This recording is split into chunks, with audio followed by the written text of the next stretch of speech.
Okay, man, this is round two, man, of World War Z, man. Let's go ahead and get right into it. I gave the film 1 out of 5 stars, and yeah, that's just the way it is. You know, there's nothing more I could say about the film. But what I want to do is kind of, I guess, go into some reasoning behind it. All right, and so we're gonna start from inside of the walls of Israel. Okay, this is after Brad Pitt, who plays Jerry on the movie World War Z. He finds out that these infected zombie people, they're attracted to sound, and with that knowledge, he goes from Korea to Israel, Jerusalem, whatever you want to call it, and when they're inside of the walls of the city that are secure now, he's talking to this other important guy who, obviously, I don't know his name, I really don't care, but Brad Pitt notices that there's a lot of commotion around him. You know, people are celebrating because they're safe or they're coming into the city, and this is right at the moment when he says to that guy, he's like, "Oh, you're letting people in the city," and then the guy says, "For every human that we save is one less zombie that we have to kill." And it's like almost exactly as soon as he said that, he started, you know, talking just a little bit more, but it's like, cue the music. It was like somebody on the side said, "Cue the music," and then they all started, "Ha ha ha, hey, ha ha ha ha, ha ha ha," and they started singing, you know, with laughter and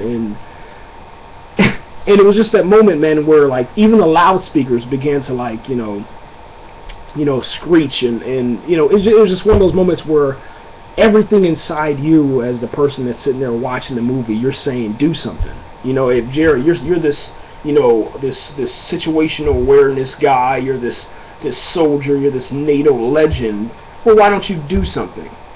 You know, because you know for a fact of what you've seen happen in Korea, that everybody there is going to die violently, but you're not saying anything. Okay, so you got the ladies on the loudspeaker, they start singing. You got the people at the Wailing Wall, they start shouting louder, and then all of a sudden, like, they pan out and they show you how all that noise and commotion, all the undead or the zombies begin to start forming this chain, and this chain, it's like a serpent, man. It's a serpent of bodies, almost like something like an alien. It looks alien. It looks foreign, and it just begins going up the wall.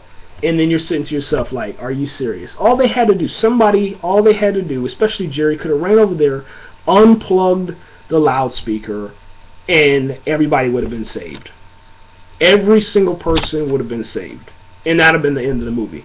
Well, it wouldn't have been the end of the movie, but that would have been the end of that scene. We could have moved on to something else, but all that was kind of like for this reason, for this mad dash to escape the now threatened inside walls of Jerusalem. The Jerusalem has fallen, Israel has fallen, the Holy Land is gone. You know, there's no hope for humanity. That was pretty much what it was.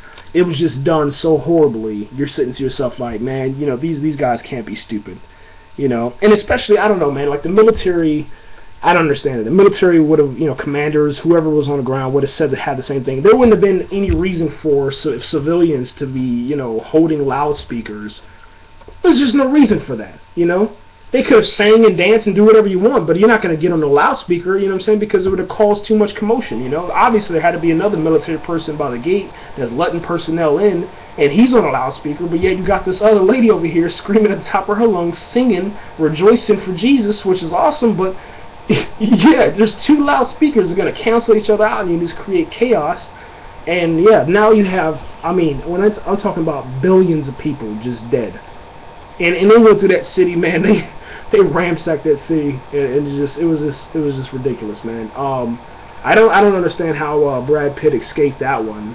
The first time, whenever we seen him in the beginning of the movie, I can understand how he escaped that, because there was probably like maybe 60 of them, but this time there was probably like 190 to 200 of these things running after you, and then you had like 10 people with you, so, you know, every person they killed, they would grab, you know, a person. And then they had, like, they were throwing grenades, and it was just, it was ridiculous, man. That's all I can say. I've seen a lot of ridiculous stuff in my life, man, but this was the worst, I guess, use of props and CGI and special. I mean, it was just like, hey, you know what? Hey, here's a good scene. Just throw everything in there.